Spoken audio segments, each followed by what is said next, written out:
Ravens favored by 6.5 here, Sam. I did a little double take when I saw the line on this game. You're 4-1 Washington Commanders, and you're 3-2 Baltimore Ravens. Yeah, the man in Vegas evidently not a believer in Jayden Daniels and the Washington Commanders. I feel like, so this reminds me of last year. Every time the Ravens in the regular season went up against one of the best teams in the league, they dominated. They did it to the Lions. They did it to the Dolphins. They did it to the Niners. It was Dolphins and Niners in back-to-back weeks. Mm-hmm. Is this what Vegas is expecting here? Is this what the expectation is, that the Ravens are back? They've won 3 straight, snuck the win against the Bengals last week. But either way, like, they're one of the more dominant teams in the NFL right now on a snap-to-snap basis. I mean, I sort of feel like it's just like it's almost an indictment of the Browns more than anything else. It's like, yeah, Washington looked really good last week, but the Browns put up 13 points and no explosive plays against one of the worst defenses in the NFL. Now that defense has to contend with Lamar Jackson and the Baltimore offense. That feels like a different proposition. Meanwhile, you know, now it does seem to be like I can imagine a shootout akin to last week, right? Baltimore and Cincinnati, neither defense really doing a great job of stopping the other. It does kind of suggest that Vegas simply doesn't believe Washington has the capacity to do that to the Baltimore defense yet, which I don't know if that's true. Yeah, I mean, we highlighted Frank Louvu for Washington last week. He had, I think, 3 times he tackled the quarterback. I think the NFL said 2.5 sacks. By the way, guest on Ari Meirov's NFL Spotlight this week. But Louvu had a huge game. He's a good blitzing linebacker with edge rush history. But, like, again, Washington's down-to-down pass rush has not been great. Ravens have been really good up front. And it does – look, I'm not trying to overrate one 51-yard run by Derrick Henry in overtime. He was mostly bottled up for much of the game. But the Ravens have, I think, figured out ways for Lamar Jackson, Derrick Henry, and then the passing attack to all work well together. Last week was more of a Zay Flowers-type game for the Ravens. Lamar made some incredible plays in the pass game. He's always a threat to run it. Derrick Henry a threat to run it. I just think the Ravens have way too many answers, and the Commanders have one good game defensively so far this year. Yeah. One good game. They are, if Jayden Daniels in the offense wasn't this good, we'd be talking more about the Commanders being the worst defense in the NFL right now. Yeah, so I do think that they're right that, Baltimore's offense I would expect to run riot over this defense. But it is sort of suggesting that there's no way Washington can keep pace. And I don't know that there's evidence for that yet. This Washington offense looks really good. They can run the ball. They can pass the ball. Every single question that's been thrown Jayden Daniels' way, he has answered. And there's been a variety of those questions. He's been challenged in a very different way each week. Baltimore's defense is not as good as it's been in previous years under Mike Macdonald. They're middle of the pack in terms of EPA against. They are creative. They've got good players. So it is a challenge again. But it's not a challenge I think you automatically assume that Daniels is not going to be able to meet. The one thing I do want to see on that side of the ball, I made the statement, and not realizing how controversial this could be. Yeah. Made the statement that Jayden Daniels is the best scrambling quarterback in the NFL. Mm-hmm. Made that statement this week. And, people are, well, what about Lamar Jackson? I prefaced it by saying scrambling, as in it's a drop back pass and then you're taken off, different from designed run. I didn't even do that. Now it's head to head, right? We'll have the definitive answer to who the best. I'm sure Lamar's got this on his locker, bulletin board material, and he's gonna have like an 80-yard scramble in this game just to like prove me wrong. But Jayden Daniels as a scrambler, I think what the Ravens system does well over the last couple of years is gap discipline up front. Using stunts and twists. When you see this a lot with Mahomes, anytime you're stunting or twisting, you're taking an edge defender, you're moving someone else there. It looks like it might be open, but you get someone else looping around to kind of contain them. Can the Ravens play some of those games to kind of contain Jayden Daniels? And look, there's no simple game plan against Jayden Daniels so far. It's not as simple as, well, he's struggling against the blitz, just get after him. I brought that up last week. He's still handling that extremely well. He's not struggling anywhere. Right. There's no area where you can look at it and say, if we could only increase this percentage, we're ahead. No, he's doing everything well. I looked up his PFF passing grade against man coverage versus zone coverage. It's 77.2 and 77.3. It's almost identical, man or zone, right? There's no specific game plan other than you want to keep them off balance. You always have to be disciplined up front. The problem is with Jayden Daniels' scrambling ability, he's got 235 yards scrambling, 100 more than anyone else in the league. With that ability, if it's a four-man rush, there's always a hole, right? There's always a gap for him to run through. So do you have to start sending the spy, the sugar rushers? Do you actually have to affect your pass rush? We've seen this through the years with the great scrambling quarterbacks. You can't get after it after the quarterback, because if you lose just a little bit of gap integrity, they can be taken off. In addition to Jayden Daniels completing a high percentage of his passes, generally working within structure. I don't want to focus too much on the scrambling ability, but what's made him special so far is if the open throw's there, he's hitting it. If it's not there, he's taking off and creating valuable plays. Yep.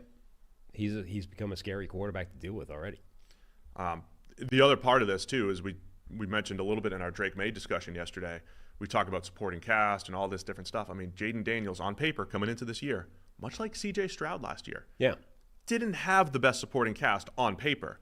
And then you're sitting here a few weeks into the season and it's like, oh, I forgot Nico Collins is good for C.J. Stroud. We knew that we had Terry McLaurin in Washington, but the offensive line looks a little bit better this year. How much of that is Jayden Daniels, again, creating a world where it's more difficult to rush? So Jayden Daniels already looks like he is elevating the entire Washington team, or at least on that side of the ball, which makes me think he was really good at Topgolf last year. He won the alpha test for a reason.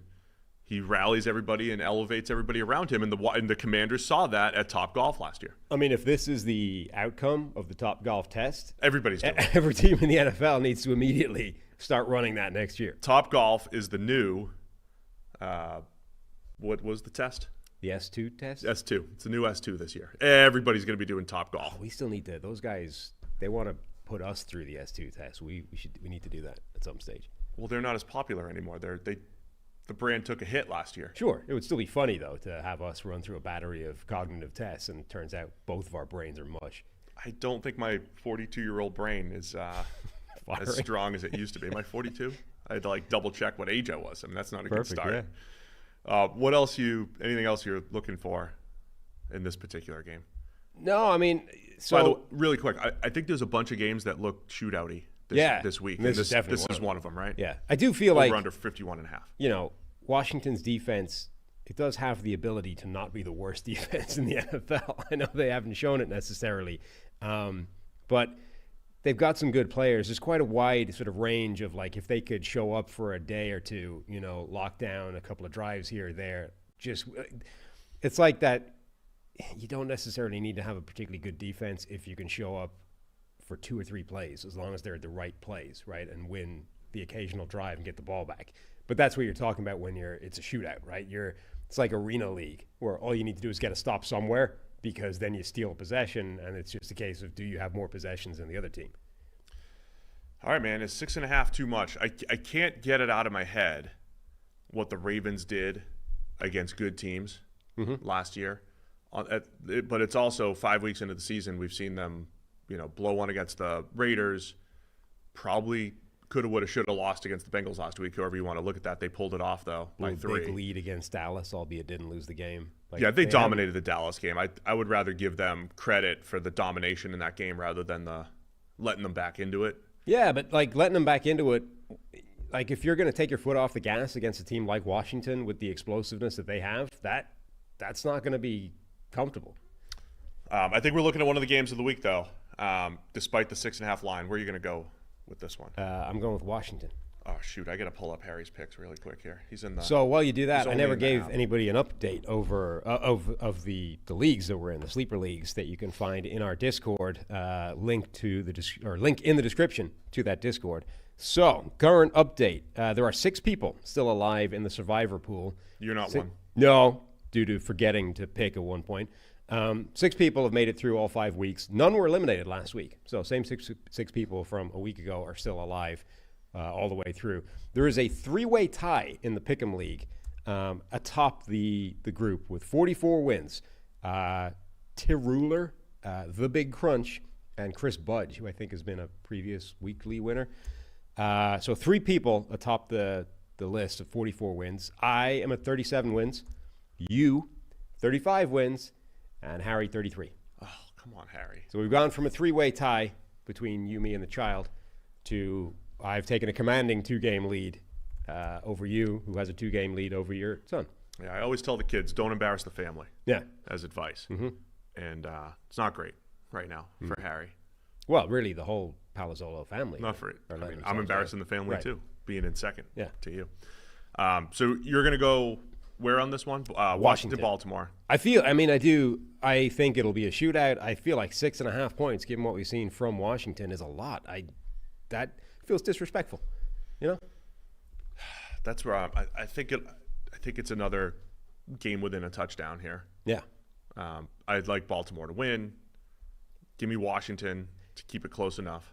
I've never looked into this, but is there a higher variance or a higher spread typically in games that are anticipated to be a shootout, simply because you're dealing with so many points? Like close games presumably are going to have tighter lines than. So you're talking about the correlation between the line and the over/under if it starts. Yeah, effectively. Like the larger the over/under, does that start to split the spread? Probably, because, yeah, I mean, we're not gambling people necessarily. This is where we need to contact the late doctor. Late doctor. I'm sure there is, because you're not. It's got to be. You're not going to have a lot of games where the over/under is like 40, and it's like, oh yeah, this team's going to win by 7. That means you have like so I wonder the worst offense in the NFL. Yeah, I mean, so at that point, I wonder if the 6.5 is less a reflection on how much, the man in Vegas thinks Baltimore are better than Washington, more the style of and more if this is a shootout, Baltimore wins it, and simply by the volume of touchdowns, we end up more than 6.5. It's the 2 highest scoring teams in the league. Yeah. So that's a big part of why the over/under is 51.5 over at FanDuel right now. So, yeah, give me Washington to keep it within the touchdown. Harry's also going to take the Commanders as well. Thanks for watching all the way to the end of our video. For more great content, click here to subscribe and here to watch another video. We'll see you again soon.